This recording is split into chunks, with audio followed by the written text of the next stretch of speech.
Bien-aimés dans le Seigneur, nous voici encore aujourd'hui dans la suite de notre étude sur la maison conjugale. Que la paix de notre Seigneur et Sauveur Jésus-Christ soit avec vous tous. Aujourd'hui, nous allons voir le deuxième secret de la maison conjugale. Le deuxième secret, c'est la maturité. Et ici encore, nous allons nous dire des vérités qui iront, je le sais, à l'encontre des vérités ou des préjugés que nous avons déjà acquis autrefois, à l'école, dans nos tribus, dans la société ou encore dans votre religion ou église. C'est toujours moi, le docteur Véracité KTN, accompagné de l'ancien Landrin Massamba et de mon épouse, Marlise de KTN. Nous sommes heureux de nous retrouver. Nous rentrons dans notre matière parce que le Seigneur Jésus-Christ est là avec nous. Nous sommes ses saints, il est Emmanuel avec nous. Nous, parce que nous sommes saints. Alors, bien-aimés, je prie encore que la révélation du Seigneur Jésus-Christ soit notre partage. Amen. Qui nous amène à avoir l'audition d'un disciple, comme disait Isaïe. Amen. Parce que ici, nous allons dire des choses qui fâchent. Nous allons dévoiler les secrets que les diables et ses agents ne veulent pas que vous et nous, que nous puissions connaître pour mieux améliorer nos vies conjugales. Secret numéro 2, la maturité. Déjà, vous vous attendez à ce que je définisse la maturité.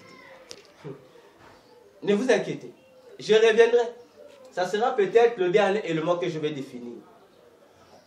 Pour vivre une vie conjugale heureuse, selon les plans de Dieu, il faudrait que la maturité soit le partage de la femme et de l'homme, du mari et de son épouse. S'il n'y a pas la maturité, vous ne saurez pas jouir des bienfaits de Dieu dans votre maison conjugale. Le premier élément que nous devions voir, le premier point de la maturité, le premier élément de la maturité commence ici, dans le premier point, qui est le mariage. Le mariage est le mot parmi les mots les plus communs que nous employons. Mais c'est quoi le mariage? Bien, nous rentrons dans notre matière. Le mariage. Le mariage. Le mariage est un mot composé de deux mots. C'est séparé en deux. Vous avez ici et vous avez ici. Étymologiquement, le mot mariage signifie ça. Mari et âge. Pourquoi? Parce que c'est un mot latin. En latin, ça nous renvoie à un élément. Quel est cet élément? Ça nous donne le mot maritus. Ça nous donne ici, nous avons maritus. Et maritus veut dire quoi? En français, on dit mari. Mais le mari du mot latin qui veut dire maritus veut dire quoi? Maritus veut dire mâle. Attention, là déjà, nos conceptions changent. Maritus veut dire un mâle. Donc lorsqu'on dit mari veut dire un mâle. Autrement dit, un sexe masculin. Et c'est ici que commence le problème du mariage. Donc, pour qu'il y ait mariage, il faudrait qu'il y ait un homme. Mais pas n'importe quel homme. Un homme qu'on appelle mâle. Il faut que ce soit un homme qu'on appelle mâle.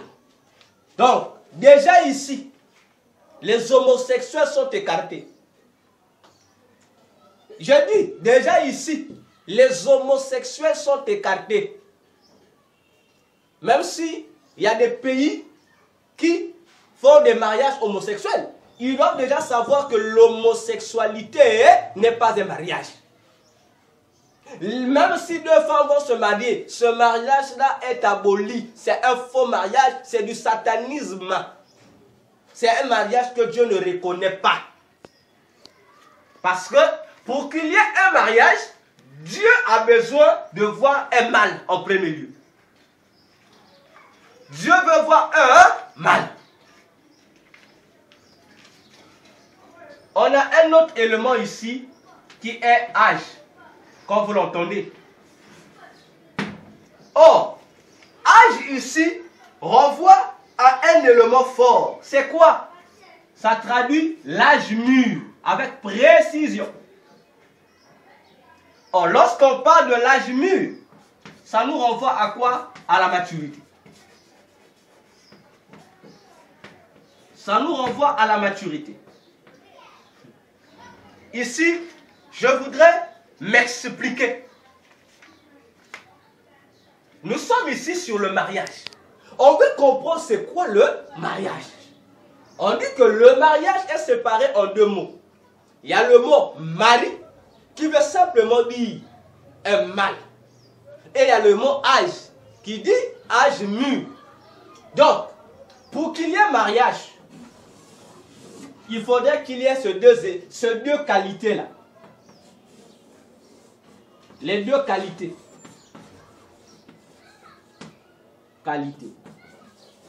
Il faudrait qu'il y ait ces deux qualités en qui? Par la femme. En l'homme. À celui qui veut se marier. Je répète, pour qu'il y ait mariage, il faudrait que ces deux qualités soient soit chez qui? Chez l'homme qui va aller, qui veut se marier. Ah, là déjà les gens disent, mais comment ça? Parce que on nous a appris, pour qu'il y ait mariage, c'est la femme qui cherche le mariage. Je vous dis aujourd'hui, ce n'est pas la femme qui cherche le mariage, c'est l'homme. Voilà, donc corrigeons déjà la notion traditionnelle. Corrigez déjà la notion de vos églises là. Ce n'est pas la femme qui cherche le mariage, c'est l'homme. Comment ça? Il y a d'autres femmes aussi qui sont aujourd'hui dans les bizingas, dans les églises pour chercher le mariage. Ça s'appelle ignorance, mon frère. L'ancien, c'est l'ignorance des potentiels que Dieu a mis dans la femme. Une femme qui reconnaît qui elle est aux yeux de Dieu.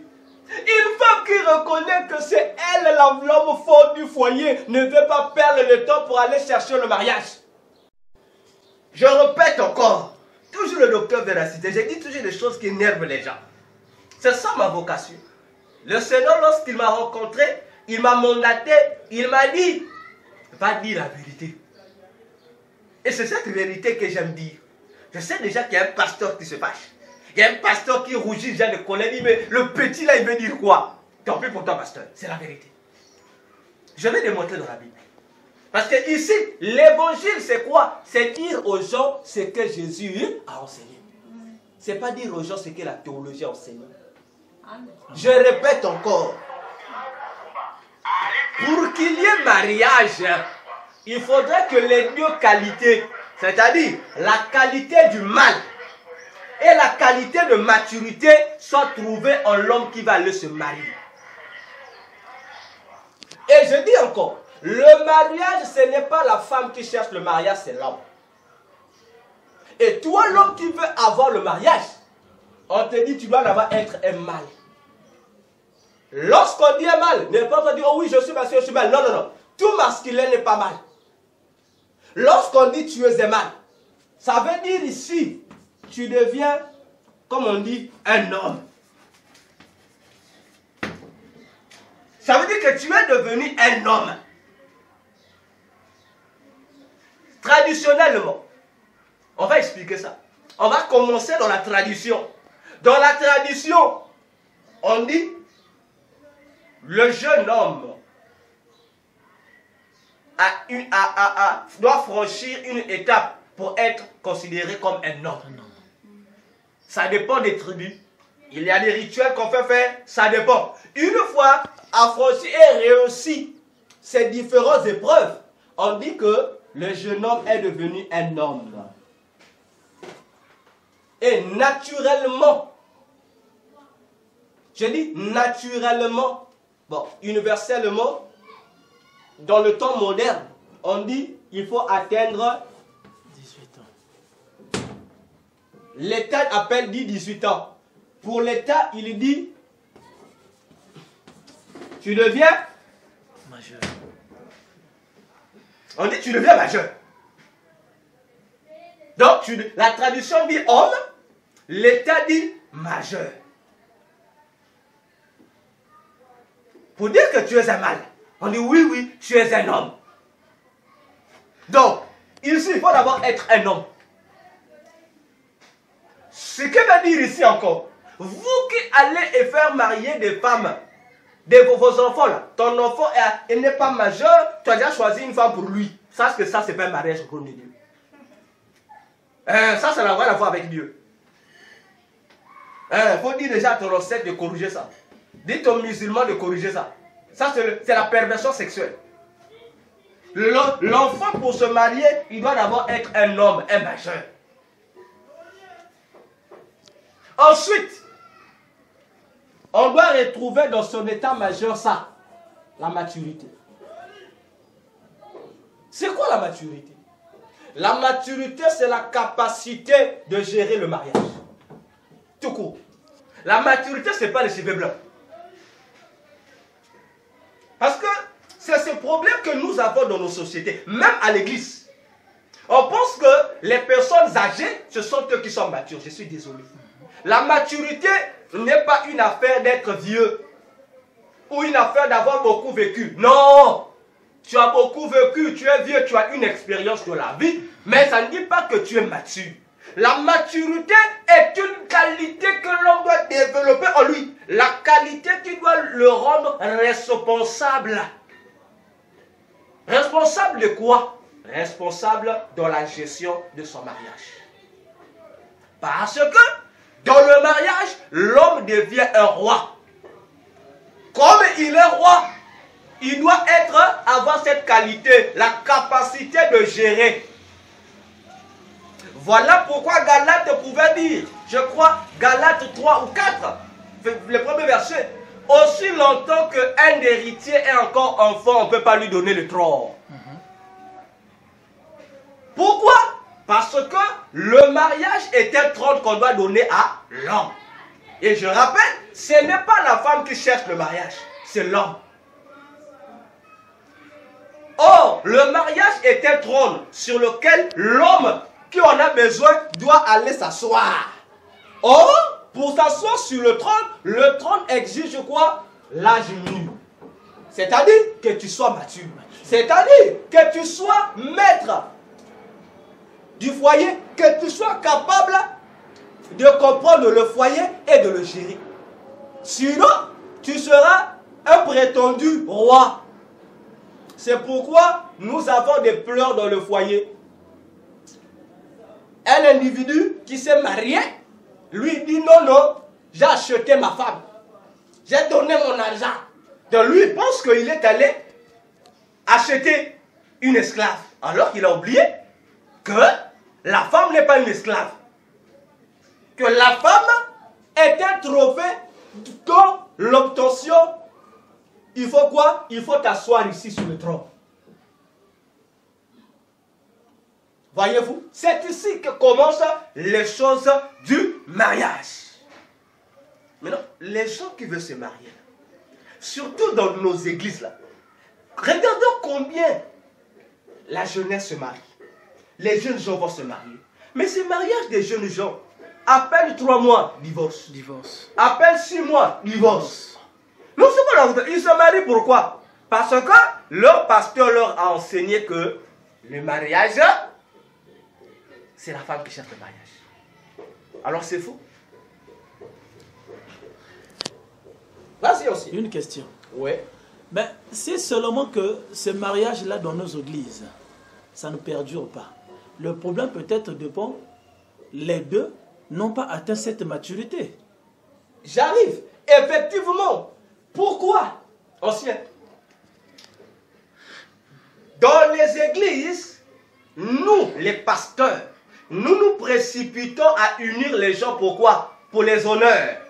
On verra que notre église fait beaucoup marier les gens. Le pasteur est heureux. Ah, mon église. Et pour les pasteurs, ça devient comme un critère qui montre qu'ils ont l'onction de Dieu, qu'ils sont de vrais serviteurs de Dieu. Donc c'est le succès. Mais ils oublient que ça exige ici. Il faut un mâle mature. Combien de temps les églises font-elles pour former les gens dans le domaine du mariage? D'ailleurs, est-ce qu'il y a même cette formation? Est-ce qu'il y a même cet encadrement? Est-ce qu'il y a même ce suivi? C'est ça le problème. On laisse les prétendants, ceux qui veulent être ensemble, les fiançailles, mener leurs fiançailles comme ils le veulent, et le jour où le mari trouve qu'il a l'argent, il peut maintenant aller épouser sa femme, il vient voir le pasteur, et le pasteur fait semblant, voilà, on va faire ceci, on va prier. Frère, le problème, ce n'est pas d'abord la prière. Le problème, c'est d'abord amener l'homme qui va aller se marier à cette dimension-là. Ok. Prenons le cas où l'homme est mature. Oui. Mais par contre, la femme n'a pas cette maturité. Puisque ça demande aussi, la femme aussi... L'ancien, je te coupe, j'arrive. Je suis sur l'homme. Ah, ok. Je vais arriver. Ok. Mais non. Nous sommes sur l'homme. Sur l'homme, ok. Donc là, on peut évoluer. Madame, tu as une question? Oui. Maintenant, comment on va arriver à cette partie-là? Pour arriver à détecter l'homme de Dieu, d'abord, le travail ne commence pas avec l'église. L'église n'a pas reçu un mandat pour faire marier les gens. Non! Le mandat pour faire marier les gens, c'est le mandat qui revient aux parents biologiques des époux.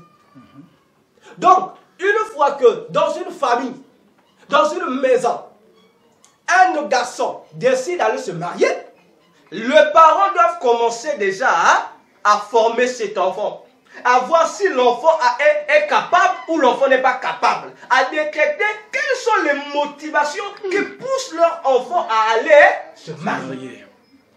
Autrefois, avec nos pères, nos ancêtres, ça se faisait. Ouais. Mais aujourd'hui, où sont ces parents qui font ça? Il n'y en a pas. La seule chose que les parents s'organisent à faire, c'est cotisation. On va cotiser, on va marier. Voilà. Donc on oublie l'élément essentiel, former les gens. C'est ce qui fait la différence entre nos mamans et nos grands-parents et les gens d'aujourd'hui. On n'en parle plus. Ça devient un sujet tabou. Alors que le jeune homme doit autrefois, chez nous au Congo, il y avait le bongi des anciens. Lorsque un enfant dépassait, arrivé à cet âge-là, devenait un homme, on le faisait, il avait droit d'entrer dans le conseil des anciens qu'on appelait chez nous le mongi. Et dans le mongi, c'est là qu'on éclaircissait, on ouvrait les yeux au jeune homme devenu homme sur les choses, les réalités de la vie et lui montrer ses responsabilités dans chaque domaine de la société. Voyez-vous? Alors, lorsque les parents ont raté, le seul endroit où l'homme devrait se ressourcer, se rattraper, c'est dans l'église. Mais il vient dans l'église aussi, le pasteur aussi ne sert plus ça. On ne le forme pas. Au lieu de le former, on donne des idéologies. Alors que, les chrétiens aujourd'hui vont se marier comme ça. Demain, après-demain, ça devient des conflits. On commence à se boxer. Se devenir, oh non, oh ceci, cela. Parce que l'homme n'a pas été préparé au préalable à cette fonction, à s'asseoir sur le trône. Voyez-vous? Et c'est là le danger. C'est cela le danger. Pour dire, formons les frères qui veulent pour se marier. Il faut les former sur les responsabilités conjugales. Mais oui. L'église aussi, quelque part, donc. L'église, il y a d'autres églises qui prennent conscience, en fait, qui ont conscience de ces choses. Et prennent aussi le temps de former aussi ces hommes-là qui veulent se marier. Mais ce qui va arriver dans le foyer, parfois, là, l'église ne sait pas. Je vais arriver. Vu est-ce que, ça dit que même cette maturité qu'on parle, est-ce qu'aujourd'hui, dans les couples chrétiens, vraiment que les hommes comme tels ont aussi cette maturité toujours? Parce qu'il y a ceux-là qui prétendent être matures, mais arriver là, parfois, au fond, il n'y en a pas. On dit, pour reconnaître la maturité d'une personne, il faut le mettre devant le fait accompli. Ok? Je dis, pour reconnaître la maturité d'un homme, il faut le mettre devant un fait accompli. Je vais donner l'exemple à tout le monde. Si quelqu'un est capable de répondre ça, donc il est mature. Pour connaître que tu es mature, le jour où tu viendras trouver ton partenaire en pleine flagrant délit sexuel dans votre maison, sur ton lit, c'est là qu'on saura si tu es mature ou si tu n'es pas mature. Je ferme la parenthèse. Réfléchissez. Toi-même à la maison, réfléchis. Le jour où je vais trouver ma femme ou mon mari sur le lit avec un autre ou une autre, c'est la manière de réagir. Ta réaction va démontrer que tu es mature, tu n'es pas mature. Ça commence par la formation, retrouver les deux qualités dans l'homme qui veut se marier. Alors ici, nous avons parlé de l'homme. Ici, nous parlerons de la femme. Nous parlerons de la femme. On dit, c'est celui-là qui va vers la femme. Vers la femme, oui. Ok? Ce n'est pas la femme qui vient vers l'homme. Parce que la personne qui a besoin du mariage, c'est l'homme. Voilà pourquoi Dieu a vu dans le jardin. Dieu dit, il n'est pas bon que l'homme soit seul. Dieu n'a pas dit qu'il n'est pas bon que la femme soit seule. Non. Dieu a vu un besoin dans l'homme. C'est l'homme qui avait besoin d'un partenaire. C'est l'homme qui avait besoin d'avoir quelqu'un qui lui sera semblable. C'est le fait d'ignorer ces bases-là qui amène les maisons conjugales à être ruinées, à détruire les fondements de la maison conjugale. Comme tu disais, aujourd'hui c'est maintenant inverse. Ce sont les femmes maintenant qui cherchent les hommes. Ce sont les femmes maintenant qui cherchent le mariage. Au départ, c'est un besoin que l'homme doit exprimer. Il faut que les gens comprennent bien. C'est un besoin que l'homme veut, qu'il doit exprimer, c'est ce besoin-là, d'avoir une conjointe. Alors, la femme, avant que je lise mon verset, on va expliquer, je reviendrai, je peux faire lire le verset. On va lire un verset connu. Proverbe 18, le verset 22. Ce proverbe dit, celui qui trouve une femme trouve le bonheur. Ah, c'est pas moi qui dis. Hein. Oui. Donc la femme, c'est le bonheur. Est le bonheur. Bien. La femme est le bonheur. Mais ce bonheur-là par rapport à quoi? Qu'est-ce qui fait que la femme soit un bonheur? Les gens donneront plusieurs raisons. Les gens vont donner plusieurs raisons. Plusieurs raisons. Non, vous savez, non, parce que la femme doit nous aider dans la sexualité, dans les travaux. On va donner toutes les raisons possibles, monte. Ok? Le bonheur là, c'est quoi? C'est une étoile. L'étoile, c'est l'étoile du mariage.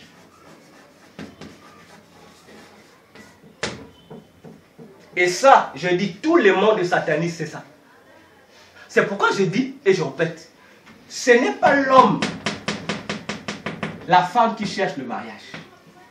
C'est l'homme qui cherche le mariage. Parce que le mariage, c'est une étoile. Et c'est une étoile que Dieu n'a jamais mis dans l'homme. De la même manière qu'on parle des étoiles, il n'y en a que 7 étoiles. Principalement 7, en grande majorité 7. Et l'étoile du mariage, Dieu l'a mis dans la femme, pas dans l'homme. Et c'est ça que le proverbe appelle le bonheur. C'est ici. J'espère que je me fais comprendre. Alors, l'homme qui veut se marier, c'est-à-dire qu'il veut avoir ici. C'est pourquoi j'ai dit que le mariage est un trône. C'est une étoile. Or, comment toi qui as l'étoile, tu vas aller chercher le mariage? Ça veut dire que tu n'as pas compris. Tu n'as pas compris. C'est comme un milliardaire qui a l'argent, mais qui va encore aller chercher l'argent. Il y a un souci. Tu as déjà l'argent. Donc toi, tu n'as plus le droit d'aller chercher l'argent. Tu n'as que le droit de chercher comment développer l'argent que tu as. Mettre en valeur l'argent que tu as. Au lieu que les femmes puissent souffrir pour créer des tactiques pour avoir pour le mariage, les femmes devaient plutôt mettre en place des tactiques qui devaient faire quoi? Qui devaient briller leur étoile. Faire que leurs étoiles brillent. Merci ancien pour l'expression. Parce que si ton étoile brille, c'est cette brillance de ton étoile qui va attirer l'homme vers toi. Il faut faire de telle sorte que l'étoile puisse briller. Parce que, j'ai dit et je répète, parce que souvent c'est ce que le pasteur me dit, non? Là, on doit te marier. Ah, lorsque le pasteur te dit, frère, au nom de Jésus, tu dois te marier. Il faut le poser au pasteur. Parce que le toit du mariage, ce n'est pas dans l'homme, c'est dans la femme. Voilà pourquoi on dit, c'est lui qui trouve une femme, c'est-à-dire une femme mariée, trouve le bonheur. Parce que c'est cette étoile qui fera que l'homme soit l'homme. C'est cette étoile qui fait que l'homme soit l'homme. Ok, une question. Qu'en est-il maintenant de ces hommes qui trouvent une femme, mais arrivés à la maison, les choses changent? Exactement. C'est parce que la femme n'a pas compris ce qu'elle a et ce qu'elle est. Dans le mariage, est-ce qu'un homme peut aussi commettre une erreur de trouver une femme qui n'était pas pour elle? Mais le problème du choix de la femme, est un problème subjectif. C'est-à-dire, c'est un problème qui est personnel. Oui. Ok? C'est un problème qui est personnel. Il y a un principe inventé par les hommes. Comme ils ont vu que Dieu a sorti l'os chez Adam pour former Ève, ils se sont dit donc, Dieu sur la terre, Dieu prédestine chaque homme à un mari. Alors c'est faux. Dieu a fait pour Adam, le reste c'est ton choix. Le principe que Dieu a établi devient efficace ou rentre en exécution que lorsque toi tu trouves celle qui te correspond. Dieu n'a rien inventé. Dieu a créé Ève selon les besoins d'Adam. Ok? Dieu n'a pas dormi pour dire j'ai créé ceci. Non. Dieu a créé Ève selon les critères exigés par Adam. Donc, tu peux aller toi-même chercher ta femme. Et cherche ta femme par rapport aux critères dont toi tu as besoin. Ok? Si encore tu trouves que tu es incapable, peut-être tu as peur d'aller trouver cette femme-là, tu peux te recommander dans la prière. Dis Dieu, moi j'ai besoin de telle femme, telle femme. Dieu aussi te la donnera. Mais seulement, comme j'ai toujours dit aux gens, lorsque vous prenez Dieu pour un commissionnaire, Dieu va te trouver ton Ève, oui. Dieu va te trouver ta Ève plutôt. Tu auras ta Ève. Mais à la différence, tu auras quoi? La Ève que Dieu va te trouver, au départ, ne va pas présenter les critères dont toi tu as besoin. Au départ, tu vas voir, c'est comme si Dieu te déteste. Tu vas dire, Dieu, pourquoi tu m'as donné telle femme? Dieu, pourquoi tu m'as donné tel mari? Tu vas même te fâcher contre Dieu. Mais or, ce que tu oublies, c'est quoi? C'est que la femme là que Dieu t'a donnée, avant d'abord de porter un jugement sur elle, comprends que cette femme là, c'était un trésor caché dans un champ. Donc, les herbes qui cachent le bonheur là, c'est ça les réalités que tu vois qui t'énervent là. Mais pour on rentre dans la prière, pour que le Seigneur puisse enlever ces herbes-là pour que tu comprennes la véracité de ton bonheur. Voilà comment plusieurs, en ignorant ce principe, ils sont allés épouser les femmes qu'il ne fallait pas, ils sont allés épouser les hommes qu'il ne fallait pas. Après, ça devient du regret.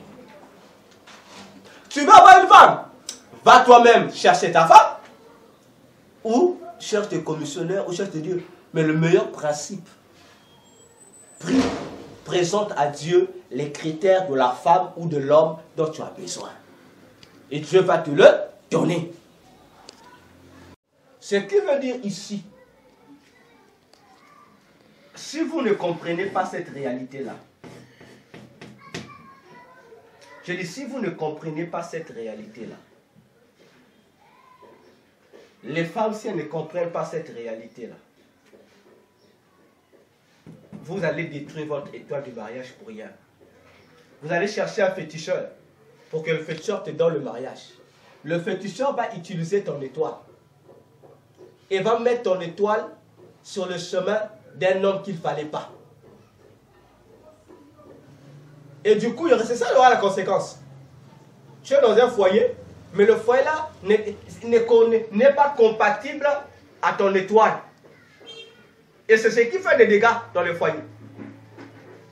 Tu peux aussi trouver un mari qui est compatible à ton étoile, mais le diable va tout faire pour mettre ce mari dans des conditions qui seraient incompatibles avec ton étoile. C'est là qu'il est important dans l'affaire du mariage d'associer Dieu, de prier.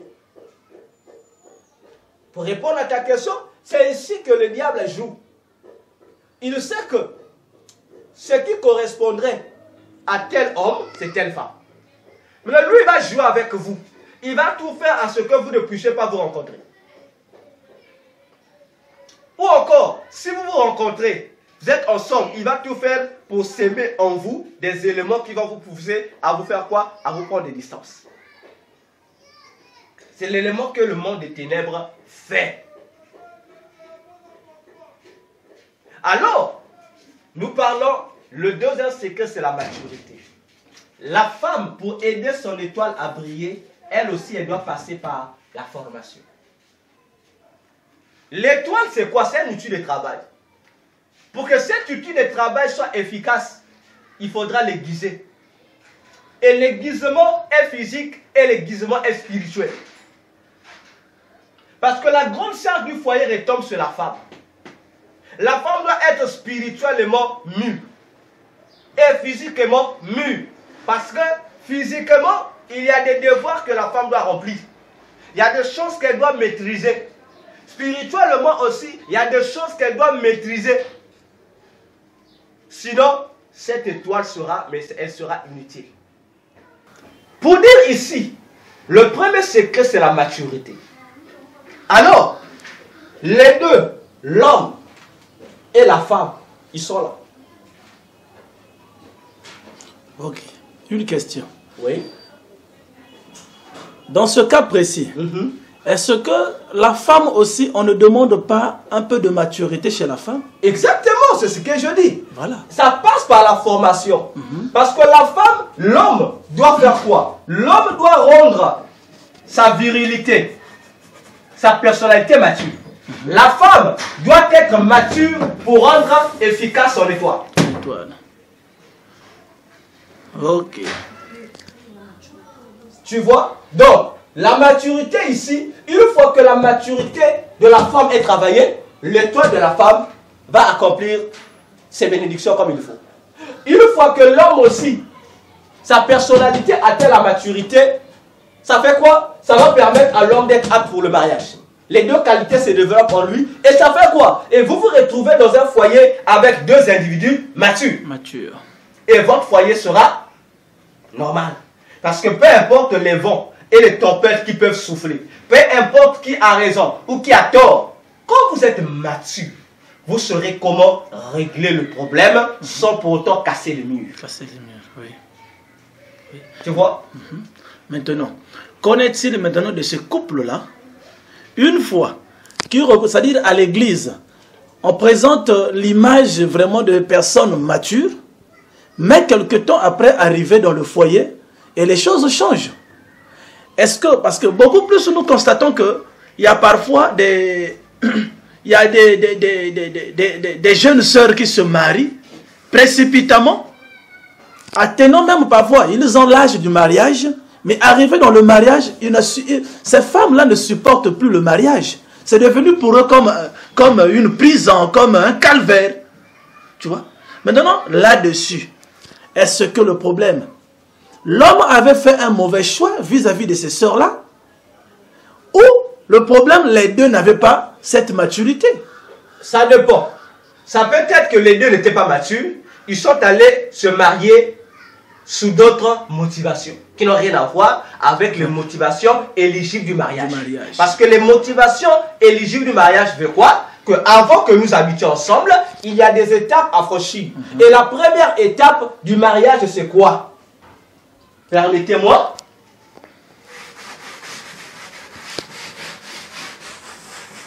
C'est quoi? La première étape du mariage, c'est ce qu'on appelle le copinage.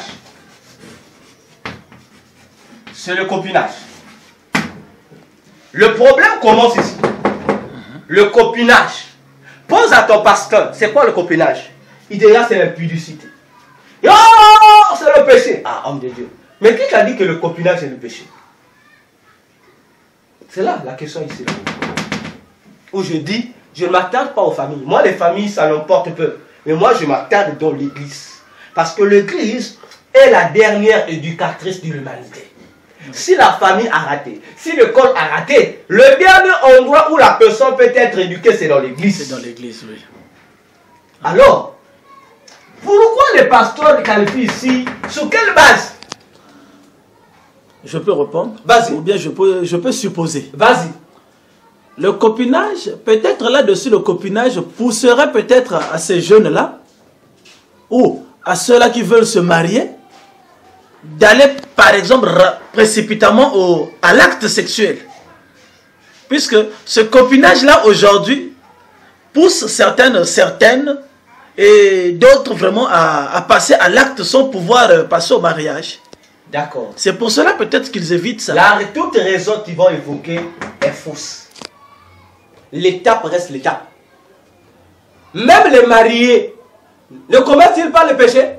Bien sûr. Les mariés ont sur leur péché sexuel qu'on appelle l'adultère. Donc c'est parce que quelqu'un qui s'est marié, comme il a commis l'adultère, on va dire aux gens maintenant, nous on ne veut plus vous marier. Non. Non. Le copinage est la première étape d'une relation amoureuse. C'est l'étape où la relation n'est connue que de l'homme et de la femme eux-mêmes. C'est l'étape où l'union est officieuse. C'est le moment où vous apprenez à vous connaître. Tu as dragué, ou la sœur a dit oui, et vous avez commencé à apprendre un peu à cohabiter, qui n'a rien à voir avec le péché sexuel. Si les individus tombent dans le péché sexuel, ça leur regarde. Mais le copinage, c'est ça. Le mot copain veut dire quoi? Ça veut dire que la personne, copain, copine veut dire la personne avec qui, dans la personne intime avec qui je partage mon pain. C'est la première étape d'une relation amoureuse que les pasteurs ont confondu avec l'impudicité. Une fois ici, lorsque vous sentez que oui, notre relation vraiment, c'est vrai. Et ici, vous apprenez à vous connaître. Deuxième étape, vient ce qu'on appelle les fiançailles. Les fiançailles, c'est le copinage officialisé. C'est ici maintenant qu'on va voir les parents. Que les parents sont informés et qu'on sort sur votre relation. C'est ici qu'on met les gens, les bagues de fiançailles.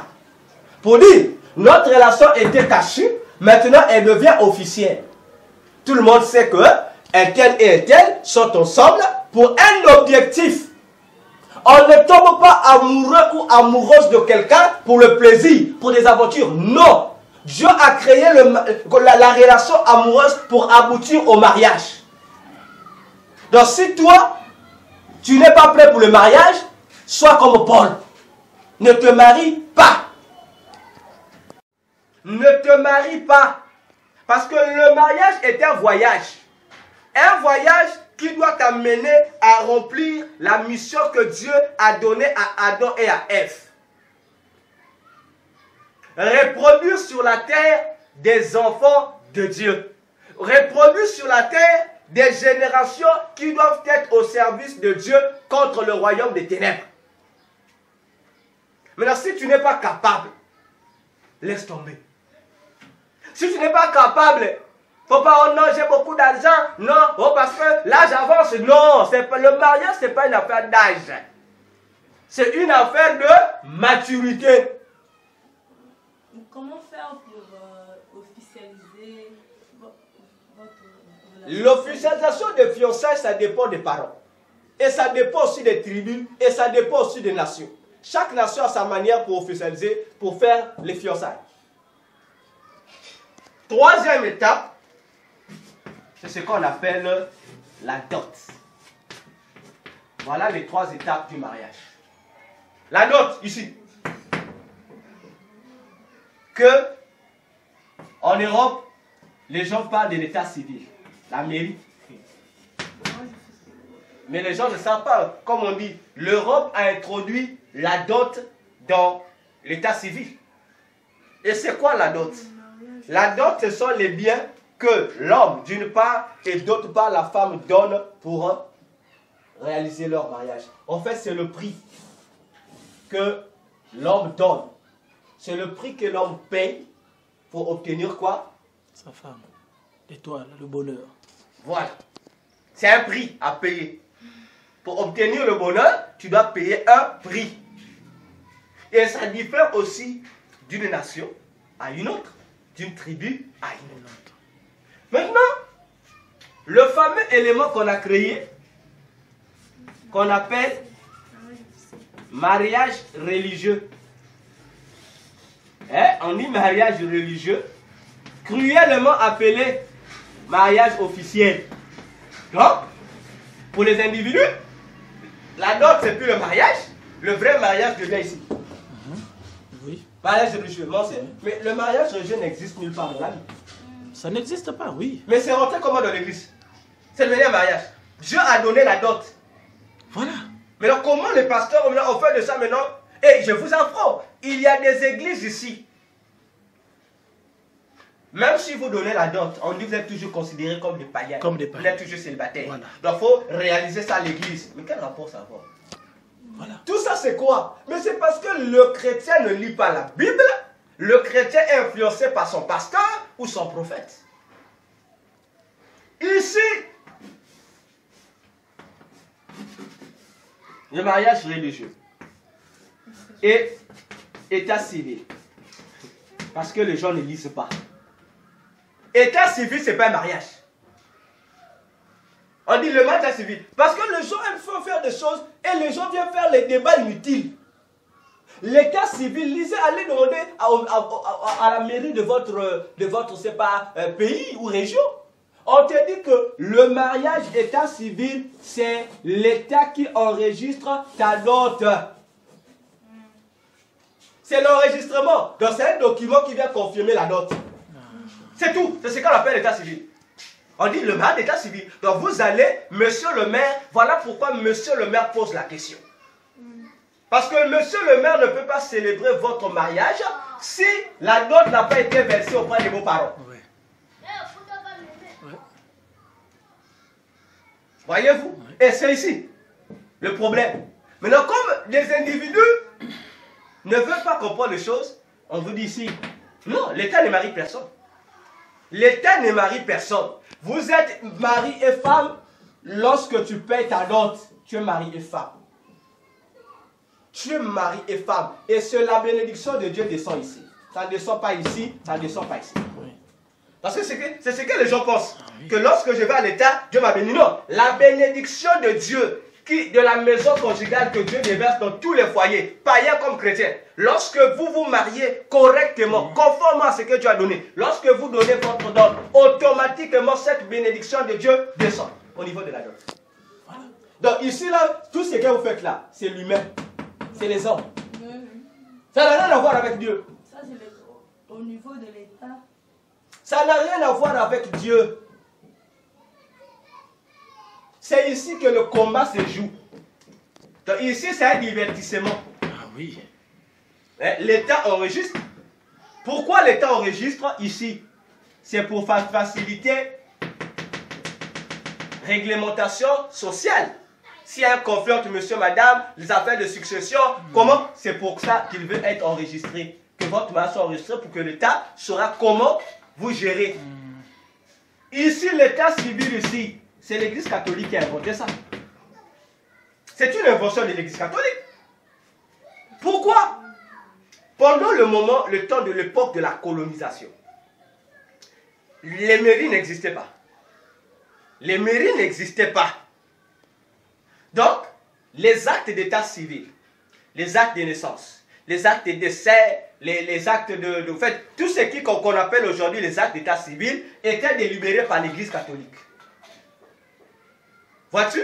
Alors, il arrivait un moment où les philosophes et certains penseurs français qui décident qu'il faut qu'il y ait séparation de pouvoir entre l'État et la religion. Bon, lorsqu'on dit désormais, la religion n'a plus le droit de gérer les affaires de l'État. Donc, on va faire deux classes. Religion gère les affaires de religion, l'État gère les affaires de l'État. On a séparé. Or, le service que l'État faisait là, comme on a séparé, la religion n'a plus le droit de faire. Qu'est-ce que la religion fait? La religion invente maintenant le mariage religieux, qui n'est rien d'autre que l'enregistrement ici. C'est là que ce faux mariage-là est rentré. Et les individus pensent que leur vrai mariage c'est ici. Alors que leur vrai mariage c'est ici. Voyez-vous? Alors, ici, je dis bien aux gens, le combat spirituel du mariage commence ici. Le jour de la dot. Parce que les gens voient seulement l'ambiance. Les gens voient la fête. Et les différentes comédies qui se font là. Mais la portée spirituelle de cet événement, les gens ne voient pas ça. Parce que le jour de la dot, les occultistes de la famille se lèvent. Dès la veille, déjà, il y a une réunion qui se fait entre les familles du mari et les familles de l'homme. Et les familles du mari, côté paternel maternel, et les familles côté paternel maternel de la femme. La nuit, donc, les sorciers là se réunissent pour faire leur planification. Et leur planification qu'ils font le jour de la dot, lorsqu'ils vous demandent, donnez ceci, nous donnons. Ceux qui ont les choses spirituelles savent ce qui se passe. C'est ici qu'on maudit le mariage. C'est ici qu'on sème dans le mariage des sémences mystiques. C'est ici qu'on lit les fécondités des femmes. C'est ici. Ça se passe au niveau de la dot. Pas ici. Pas ici. C'est ici. C'est ici que le combat spirituel du mariage se joue. Alors, lorsque ici, l'Église n'accompagne pas cet événement-là, les étapes là, lorsque vos étapes de mariage ne sont pas accompagnées par l'Église de Jésus, sachez-le que votre maison conjugale a déjà au-dedans d'elle des œufs du serpent. Ici. C'est pourquoi l'Église doit prendre au sérieux le mariage. Alors, si ils ont raté le plan ici, le jour de l'état civil, là, mariage religieux, là, c'est là où les sorciers, les ennemis du diable se rattrapent. Je répète, lorsque on vous rate ici, puisque l'objectif de sorcier de la famille, c'est quoi? que ce soit du côté du mari et de la femme, ils vont se décider que nous, du côté de la femme, nous avons imposé un critère sorcellérique de notre famille dans ce couple-là. L'autre aussi va dire oui. Donc ça veut dire qu'il doit s'aimer 2 éléments sorcellériques dans le couple. Maintenant, les éléments-là auront une mission.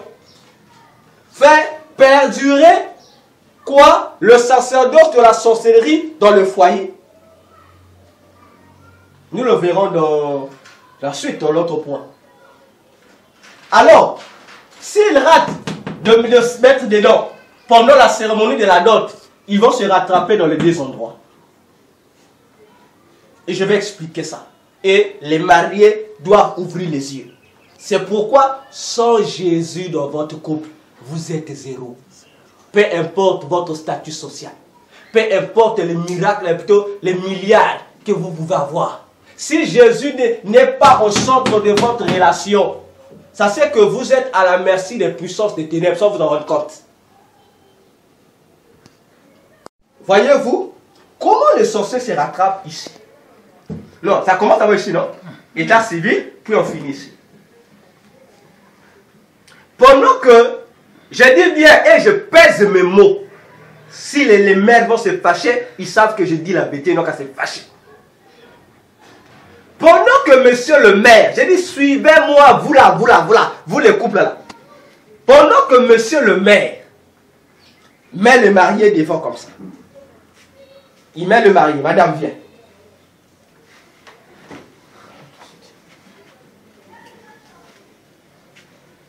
Monsieur le maire demande au marié de se regarder. Vous dites vos paroles, vos vœux. Lui, il vient avec le ruban de la nation. Il vous enroule dans la main. Il prend la main de lui, tenez-vous comme ça. Il roule son rouleau, le ruban. Il prononce une phrase. Il dit, ah non, il dit, par le pouvoir qui m'ont été conférés par l'État, disons bien, par l'État, le président de la République, voilà. Je répète, il dit, par le pouvoir qui m'ont été donnés. Donné par qui? Par le président de la République. Ça commence où? Président de la République. La porte commence ici. Si le président de la République, ou encore, c'est lui qui a donné le pouvoir au maire d'unir, il est sataniste. Il est déjà quoi? Il est la porte. Ok? Le maire va ajouter une phrase. Il va dire, après il dit le pouvoir, il dit, je vous déclare, mari et femme. Avant ça, il y a une phrase qui déclare, qui se répète. Pour le meilleur, pour le pire. Et pour le pire. Pour le meilleur et pour le pire. Ancien, comment toi tu expliques cette phrase-là? On dit ça comment dans la société? Dans les mauvais jours ou dans les bons jours? Voilà. C'est ça, non? Or, cette phrase est purement satanique. Et les sorciers qui m'écoutent savent. Je vais dévoiler un secret. Lorsqu'ils disent pour le meilleur ou pour le pire, les humains, nous on prend ça sur le plan social. Or, c'est un code qui veut dire quoi? La meilleure partie de ça, c'est quoi? Le pire. Et pendant qu'il déclare le pire là, vous qui êtes là, vous ne voyez pas. Les sorciers qui ont raté d'accomplir la mission pendant la note, c'est pendant ces instants qu'ils vont se présenter auprès du maire. Si le maire est sataniste aussi, il a déjà là. Si le maire est sataniste, si le maire aussi est dans le mysticisme, le maire voit. Les sorciers des deux familles vont se lever. Ils vont lui donner le colis. Ils appellent ça le colis. Ils vont remettre au maire. Le maire, en déclarant cette phrase, a déjà ouvert une sorte de brèche esprit mystique pour introduire le colis dans votre couple. Et lorsqu'il va finir, après il va dire quoi? Je vous unis, je vous déclare homme, femme, et je vous, en fait, je vous unis. Le maire va introduire ce cadeau-là. Lorsqu'il va prendre sa main, il va poser. Le truc là. Le ruban, il met le ruban. Après, il a sa main là. Il déclare sa main là. Et on va lui donner, et il va introduire ce cadeau ou cette sémence mystique dans votre couple, sans que vous vous en rendez compte. Parce que vous êtes tenu la main, non? Ça rentre. Ça rentre. Enfin, vous partez ça et ça rentre chez vous. Et vous allez dans le foyer, ça commence. Oh, mais comment? Oh, comment? Le maire est parti. S'il rate au niveau de l'état civil, ils vont se rattraper ici, à l'église. C'est même la meilleure partie, la partie la plus facile où ils réussissent leur mission, dans l'église. Comment? Le pasteur aussi fait la même chose. Le maire dit, il vous unit au nom de Jésus. Non. Le maire dit, il unit au nom du président ou de l'État. Ça veut dire que le maire a annulé ici. Lorsqu'il déclare la phrase, il a annulé le pouvoir divin de la note ici. Parce que Dieu unit ici. Donc lui dit, je vous unis au l'État. Donc le maire dit ouvertement, spirituellement, le langage du maire dit qu'il ne reconnaît pas ça. Mais alors que les textes officiels disent que l'état civil n'est pas un mariage, c'est juste un enregistrement. Mais pourquoi le maire doit nous unir? Il a enregistré notre union de la note. Mais il le reconnaît. Mais il dit encore, je vous unis, il a annulé l'union ici. Ok? Le pasteur aussi annule ici. Ils disent quoi? Par le pouvoir qui m'a été donné. Il dit, si tu es Jésus, hein, regardez la malédique, regardez l'imbécilité. Il dit, par le pouvoir qui m'a été donné par Jésus, je vous unis. Je vous déclare moi, je vous. Le pasteur aussi fait quoi? Il annule la bénédiction de Dieu ici. Donc Dieu qui se tient ici, on l'annule, on dit Dieu non, non s'écarte ici. Et ici c'est vide, c'est vide. Et lorsque le pasteur fait ça, sur le plan spirituel, il y a des portes qui s'ouvrent. Parce que Dieu vous a comblé de sa bénédiction. Il vous a couvert, ça paraît comme un cercle. Maintenant, le fait que le maire et le pasteur parlent ainsi, en ignorance des Écritures, le cercle là fait quoi? Crée des fissures, crée des trous, à l'intérieur desquels les sorciers qui chantent dans l'église injectent leur malédiction ou leur colis mystique qui rentre dans votre couple. Vous croyez que vous avez été béni, mais en fait, vous êtes venu ramasser la malédiction. C'est pourquoi le couple, lorsque vous êtes ici, c'est quelle église? Si ton pasteur est encore mystique, c'est encore plus, c'est-à-dire que c'est encore plus malheureux. C'est encore plus malheureux. C'est pourquoi il est important de connaître l'état d'âme du pasteur qui bénit. En fait, le pasteur n'a pas le droit de faire marier les gens religieusement. Il a le droit de faire quoi? De proclamer que la bénédiction que les mariés ont reçue lors de la dot soit leur partage au nom de Jésus. Il doit sceller cette bénédiction avec Jésus. Que de sorte qu'il n'y ait pas une main invisible qui puisse empêcher ou qui puisse s'aimer des mauvaises choses dans le couple. Mais les pasteurs se laissent emporter par la cérémonie. Ils ne savent pas que c'est un événement dangereux ici. Voyez-vous? Et c'est ici. Pire encore, si vous vous retrouvez dans une église à main, une église qui n'appartient pas à Jésus, vous êtes pour vous marier. Sachez-le que cette église-là va aider le sorcier de vos familles et tout autre agent de Satan à détruire votre foyer. Physiquement, vous n'aurez aucun soupçon, vous serez même heureux. Vous en foyer heureux. Or, spirituellement, vous n'êtes qu'une porcherie. Spirituellement, votre maison conjugale, c'est une boutique, c'est une boucherie, c'est un marché où tout agent de Satan qui veut se servir vient se servir, sans que vous puissiez vous en rendre compte. Nous allons voir ça en profondeur dans les points suivants, toujours dans la maturité. Voilà pourquoi il faut joindre votre maturité avec Jésus. Parce que Romains 12, 1 à 2 dira, Jésus va faire quoi? Va renouveler votre intelligence. Lorsque vous recommandez votre mariage entre les mains de Jésus, commençons dès la première étape. Jésus est au centre. Vous descendez, vous arrivez ici, vous allez à l'état. Donc vous êtes dans l'attitude de prière.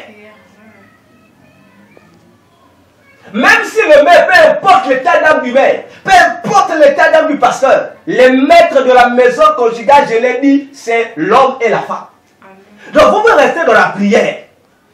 Vous dites que nous sommes saints. Dieu est Emmanuel. Il est avec nous.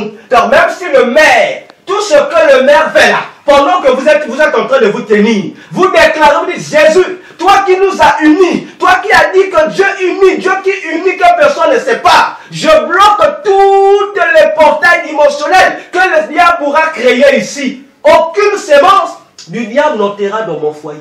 Amen. Et ça sera contrecarré.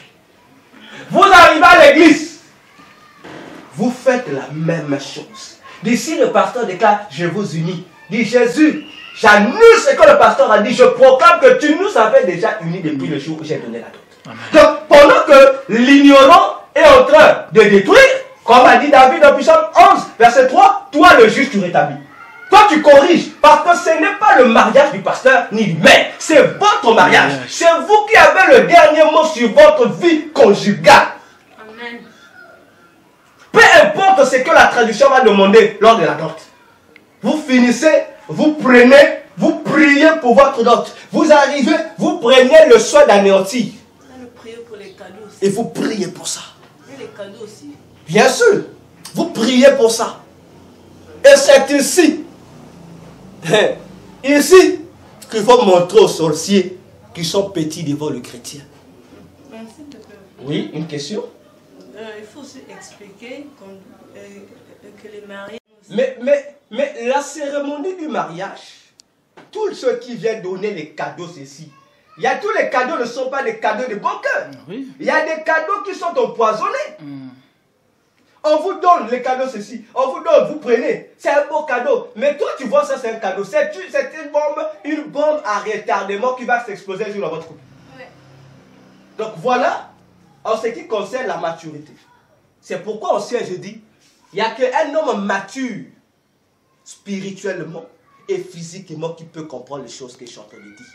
Il n'y a qu'une femme spirituellement mature et physiquement qui peut comprendre les choses que je suis en train de dire. Ok, donc, j'ai une question. Allez-y, ancien. Maintenant, dans nos églises aujourd'hui, oui, c'est vrai qu'il y a aussi des jeunes qui veulent vraiment se marier. Parce qu'il y a d'autres jeunes, parce qu'aujourd'hui, il a eu la possibilité de travailler quelque part et précipitamment, il veut vraiment goûter déjà au mariage. Parce qu'il travaille son argent. Et l'église aussi, quelque part, a aussi une pression vis-à-vis de ces gens, de ces personnes. C'est-à-dire que l'église, il y a certaines personnes, parfois c'est l'église qui leur pousse à se marier beaucoup plus vite. Or, par rapport à la personne, parfois la personne ne s'attendait pas que... Bon, il sait qu'il va se marier, mais il attend parfois qu'il avance un peu. Mais vu par rapport, parce que tu travailles déjà, donc tu peux te marier et on te fait marier rapide, vite. Là. Et le travail aussi, parfois, impose ça. Ancien, je répète. Un homme et une femme mature, spirituellement d'abord. Bon, spirituellement. Comprends ce que je dis. Ne tomberas pas dans ces bêtises-là. Parce que lorsque tu réalises les grands dangers qui se cachent ici, tu ne vas pas t'hasarder si tu n'es pas prêt pour aller te marier parce que papa a dit, parce que l'église pousse, parce que Mais aujourd'hui, pour donner certains postes aux gens, on oblige. On oblige. Il faut que tu sois marié. Même à l'église. Oui. Même à l'église. Donc, d'autres responsabilités. On demande faut être marié. Ça veut dire que toi qui vas aller te marier, sois sérieux. Regarde, toi qui vas aller te marier, parce qu'il y a une exigence qui t'oblige. Ça veut dire que dans ton cœur, tu ne veux pas te marier. Hein? Donc tu vas te marier par contrainte. Par contrainte, ouais. Or, le mariage, ce n'est pas une contrainte. Le mariage, c'est un cœur qui aime un cœur. Adam n'avait pas besoin d'une femme par contrainte. Il était libre, Dieu ne l'a pas obligé. C'est lui qui demande. C'est pourquoi j'ai dit au début ici. C'est l'homme qui doit chercher la femme. Non, dans ce cas, toi, l'homme, tu vas faire comment? Tu réponds à la société. Mais c'est là où je dis aux gens, tu ne peux pas être chrétien et être bête. Parce que on t'a dit, attention, il y a un danger ici. Bon, parce que le boulot veut faire de toi le PDG, tu as dit, ah bon, je vais seulement. Attention. Pourquoi? Mais tu ne veux pas te marier. Lorsque tu vas te marier contre ta volonté, non? Et tu seras obligé de prendre qui? Comme on dit, toutes, peu importe. Même celle que tu aimais. Toi, tu pourrais, ah non, on pouvait se marier dans tel temps. Mais on vous précipite. Ça veut dire que vous n'êtes pas prêt. Donc c'est un mariage prématuré. Maintenant, lorsque toi, vous allez vivre. Bon, toi tu voulais seulement le parcours du travail, non? Vous n'avez pas eu le soin de faire quoi? Une planification. Joseph n'a pas été en Égypte parce que la famine va rentrer dans le foyer. Des réalités auxquelles vous ne vous attendez pas voir apparaître. C'est là où que tu entends l'homme dire, toi vraiment, si ce n'était pas le boulot, je n'allais pas t'épouser. Et la femme aussi dit, moi je t'ai accepté seulement par pitié. Ah, c'est là où les véritables motivations de leur union va apparaître. C'est pourquoi j'ai donné une question à chacun. J'ai dit, la vraie maturité se démontre devant les faits, les délits. Tu viens trouver ton partenaire dans le lit conjugal avec un autre partenaire. Ta réaction va déterminer que si tu es mature ou pas. Pourquoi je l'ai dit? Parce que là, c'est là maintenant, ce que tu cachais dans ton cœur là, va sortir. C'est là où c'est là où on reconnaît que le monsieur là aimait sa femme, tout comme la femme là aimait son monsieur ou pas. Au travers de ce qui sera prononcé. Ok. Maintenant, donc, moi, j'ai encore une question. Allez-y. La question vue par rapport à l'Église et à l'État. Oui. Bon, bibliquement parlant, même le Seigneur reconnaît la dot. La Bible nous parle de la dot. Et c'est ça qui est normal, c'est ça qui est notre véritable mariage. Exactement. Maintenant, qu'en est-il de maintenant ces cérémonies qui se font maintenant aujourd'hui dans nos églises? Est-ce que ça devait se faire ou pas? Ou à quel moment où les hommes de Dieu, aujourd'hui des pasteurs, doivent bénir un mariage? Est-ce que cela leur est permis aussi? D'accord. Nous sommes mariés au niveau de la dot, avec la famille. Avec la famille. Les familles ont donné des bénédictions et des imprécations. Ok? Ça, c'est une famille. Lorsque nous venons à l'église, c'est aussi une famille. Ok? Là, à l'église, nous avons droit à la bénédiction de nos frères et de nos sœurs. Anciens. Lorsque, à l'église, quelqu'un veut voyager, il demande la prière. On fait quoi? On le met devant. On lit toute l'église.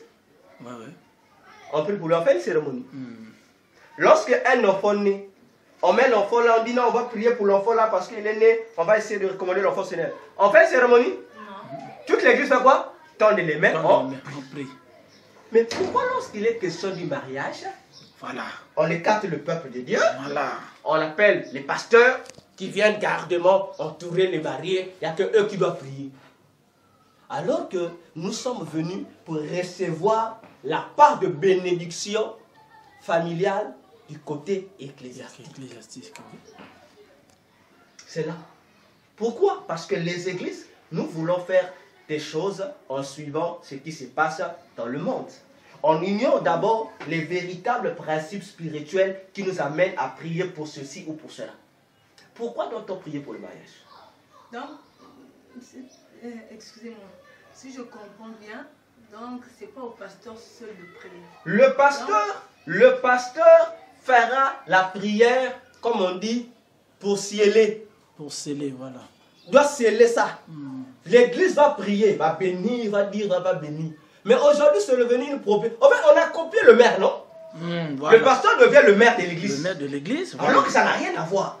Il fait même enlever les alliances que les maires vont... Mais, papa, tu sais, moi je veux dire au marié une chose. Vous voyez, tout à l'heure j'ai dit quoi? Le maire annule quelque chose, non? Le maire, les bagues que le maire vous met, c'est pour sceller la dot qui a été donnée. Voilà. N'est-ce pas? Mais il annule la bénédiction. Nous, on vient à l'église pour montrer que j'avais donné la dot et ma dot avait été consignée au niveau de l'État. L'État a enregistré ma dot. C'est ça le symbole de l'alliance. Mais lorsque je viens à l'église, lorsque le pasteur enlève pour refaire la cérémonie comme le maire, Il fait quoi? Pour nous, on avait pas dit. Nous, on avait dit au pasteur qui devait prier pour nous. On a dit, pasteur, on ne va pas enlever les bagues. J'ai dit que je ne leverai pas ma bague. Il n'y a pas. J'ai dit au pasteur, tu ne vas refaire aucune cérémonie. J'ai dit au pasteur, il n'y a pas de cérémonie à refaire. Nous serons là, donner les conseils et vous allez prier pour nous. L'église va prier pour nous, après vous allez clôturer. Il n'y a pas de cérémonie à dire aux gens, non, la bague là, oh ceci, oh vous unirez, pasteur, vous n'allez pas nous unir. Donc c'est votre mariage, je répète. Donc si vous vous laissez, c'est l'ambiance, le pasteur a dit. Mais si ton pasteur est ignorant, il fait ce que tout le monde fait, le subit. Mais le pasteur vous met en erreur. Ce n'est pas le pasteur qui va vivre dans votre foyer, c'est vous et ta femme. Et c'est vous qui allez subir les répercussions. Et le pasteur vous dira toujours, non, le foyer c'est comme ça. Hein. Le foyer, il y a le haut et le bas, pasteur. Donc le vôtre dit que comme le haut et le bas existent, toi tu commences à normaliser le haut et le bas dans le foyer. Jésus, lorsqu'il a créé le foyer, il a créé le foyer pour que le foyer puisse avoir le haut et le bas. Non. Donc on normalise un mal. Et c'est pourquoi j'ai toujours dit aux femmes, lorsque ton mari te torture à la maison et que tu vas te plaindre auprès des parents ou je ne sais pas, de la belle famille ou de qui, et que la personne auprès de qui tu vas te plaindre te dit, supporte seulement, tu sais, il faut avoir un gros cœur. Dis à la personne, à toi, arrière de moi Satan. Pourquoi? Parce que dans le mariage, l'homme est devenu Dieu et la femme est devenue esclave. Donc on dit, il n'y a que la femme qui doit supporter ça. Mais c'est écrit où? Oh non! Moi, lorsque une femme vient me voir, mon mari me fait souffrir. C'est si je dis, ma mère, ton mari te fait souffrir. Voilà la procédure. Il faut corriger le mari. Voilà la procédure à faire. Fais ça, fais ceci, fais cela. Je dis pas à la femme, voyez un gros cœur. Le mariage est un bonheur partagé. La femme est un bonheur qui vient faire la valeur de l'homme. L'homme aussi est un bonheur qui vient mettre en lumière le bonheur caché dans la femme. Donc, si la femme doit avoir un gros cœur, maintenant je pose la question. Pourquoi lorsque les femmes trompent leur mari, lorsque les mêmes hommes vont auprès des mêmes personnes pour se plaindre, pourquoi les personnes-là ne disent pas aussi à l'homme, il faut avoir un gros cœur, hein? Le mariage c'est comme ça, il faut supporter. On dit à l'homme, va chasser la femme. Mais à la femme de supporter. Non. Ça c'est ce qu'on appelle des conseils anti-Dieu. Dieu veut la justice. Donne tort à celui qui a tort, raison à celui qui a raison. Donc, dans le couple, l'homme doit avoir un gros cœur, la femme aussi doit avoir un gros cœur. Donc, ce que vous demandez à la femme d'avoir, le mari aussi doit l'avoir. Maintenant, pourquoi? Je vais finir ici. Lorsque Jésus a rencontré les hommes qui devaient lapider la femme qui a été prise en flagrant délit. Jésus a dit, petit et grand voulait lapider la femme. On dit, Moïse avait dit, on doit tuer, lapider de telle femme. N'est-ce pas? Maintenant, toi, Jésus, tu dis quoi? Quelle est la réponse de Jésus? Celui parmi vous qui n'a jamais péché, n'est-ce pas aussi? Alors, lui jette la première pierre. Voilà. La Bible dit que la conscience a commencé à accuser chacun de nous. Parce que, oui, Moïse avait dit de telle femme doit être lapidée. Mais les péchés que vous avez commis aussi, Moïse aussi avait donné une sanction sur ça. Voilà. Donc vous refusez vos sanctions, mais vous voulez appuyer la sanction de la femme. Oui. Mais moi, je pose toujours la question. Posez-vous aussi dans vos maisons la même question. On a trouvé la femme en flagrant de lit. Ça veut dire que, soit, lorsqu'on parle flagrant de lit, la femme on a pris en flagrant de lit, donc c'est la femme qui a trompé son mari. Mais la loi disait, la loi n'a pas dit que de telle femme doit être lapidée, non. La loi dit, de Moïse disait, la femme et le mari coupable doivent être lapidés. Bon, vous avez fait la part des choses. Vous avez innocenté l'individu avec qui on est venu attraper la femme pour accuser uniquement la femme. Voilà la mentalité sorcière des humains. Voilà les stratégies de nos traditions. C'est pourquoi Jésus a dit, je ne veux pas connaître la femme là. Il fallait m'amener l'homme et la femme. Bon, pourquoi je vais amener la femme? Je dis, moi non plus, je ne te connais pas. Parce que c'est une fausse justice. On devait aussi condamner le mari. Il ne savait pas que la femme était la femme de Trouille. Peut-être qu'on connaît la femme. Mais le mari là aussi qui partait là-bas. Le mari qui partait à l'hôtel de là-bas. Il ne savait pas que la femme était la femme mariée. Non, soyons sérieux. Voyez-vous, soyons sérieux. Et lorsqu'on dit des choses comme ça, les pasteurs se battent. Mais fâchez-vous, parce que vous ne donnez pas la vérité aux enfants de Dieu. Soyons sérieux. Corrigeons ces mentalités-là. C'est pourquoi je dis, le deuxième secret qui fait la maison conjugale, c'est la maturité. Un pasteur, il y a un pasteur. Le pasteur de l'église du message. Le pasteur du Faucon du ciel. Il a dit quelque chose de scandaleux. Il dit, lui, pasteur du Faucon du ciel, lui, pasteur du Faucon du ciel, ne connaît pas pourquoi il aime sa femme. Bon, attendez, il faut s'imaginer un peu. Et cette phrase-là est devenue un argument que la plupart des hommes de Dieu commencent à me dire. Non, je ne connais pas pourquoi j'aime ma femme. Mais toutes les années, ta femme est avec toi. Donc je ne connais pas pourquoi tu aimes ta femme. Et voilà des tintamarres comme ça. Voilà des pasteurs comme ça. Bon, tu es fier de dire c'est ton pasteur. Bon, donc la femme, là, moi, c'est pas. Donc la femme est tombée d'être dans ta maison. Bon, comment un individu peut dire qu'il ne sait pas pourquoi il aime sa femme? Oh, tout ça, c'est quoi? Donc en réalité, il n'aime pas cette femme-là.